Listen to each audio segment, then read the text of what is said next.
Hi, Nadeem here from Smart Riding. I'm doing this video today just to talk about the different navigation apps that are available on CarPlay. Now, I'm stressing this is for CarPlay because on Android Auto there's quite a lot of apps that are not available. Make of that what you will, there's quite a lot that are available on CarPlay but not on Android Auto. And I think the main reason for that is that Android Auto is it's more difficult for the manufacturers to make stuff for. Mainly because the handsets themselves tend to get tweaked and the operating systems get tweaked by the different manufacturers, whether it's Huawei, Samsung, etc., etc. And that seems to cause a lot of problems.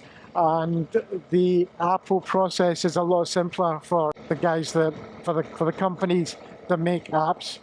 So this is why, generally speaking, iPhone and CarPlay is better on the smart displays for that reason. Unfortunately, that's just the way of it. It's not my doing it. It's not CarPlay or Chiggy or any of those companies. It's simply down to the way that CarPlay works. It's just easier for them. So anyway, to get into it, you have the main apps on CarPlay, which are for day-to-day use. Like, you know, you've got Apple Maps, which is here on my display here. So this is Apple Maps, you know, so you can use this just for your day-to-day stuff.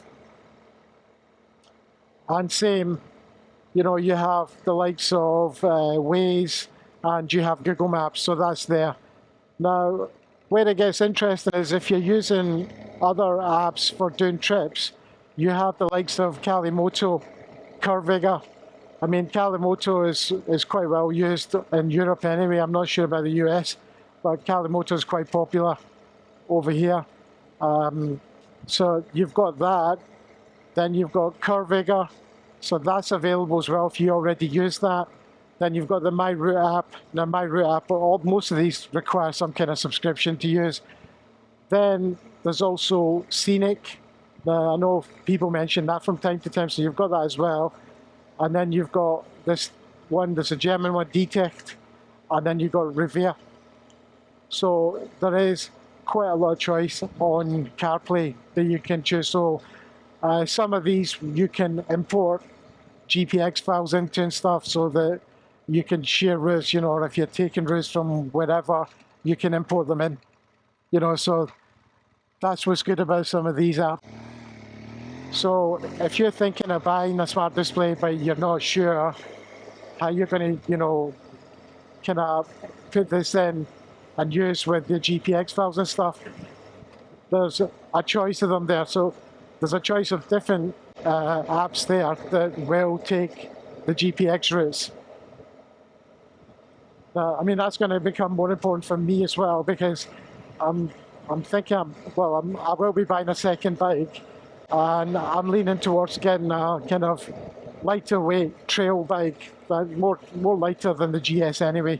Something that I can do some of the trails here in Europe, and for those trails I need GPX file routes, and I'll be using some of these apps a lot more. I mean, at some point I'll start doing some tutorials on how to use them all as well, but for the meantime I just thought I would show these on screen so you can see that they are actually available, because then again there seems to be a lot of misinformation and there's a lot of people that don't seem to understand that if something's not available on Android Auto, that doesn't mean it's not available on CarPlay. Or they don't seem to understand that there's such a thing as CarPlay. And I've had a couple of guys out arguing with me. When one guy was saying, you can't use Calimoto on a smart display. And I'm saying, yes, you can if you've got CarPlay. I says, you've got Android. I says, you can't use it, but I can. He went, no, that's a lie. You're making it up. In fact, one guy accused me of using CGI on the screen to make up that I'm lying.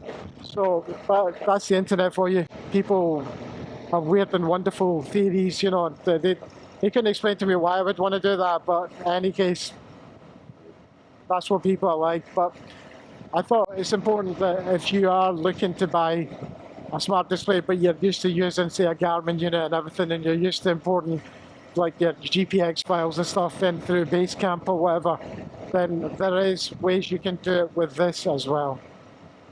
Anyway, thanks for watching. If you've got any specific questions or If it's a specific app you think I should be covering, let me know. Cheers.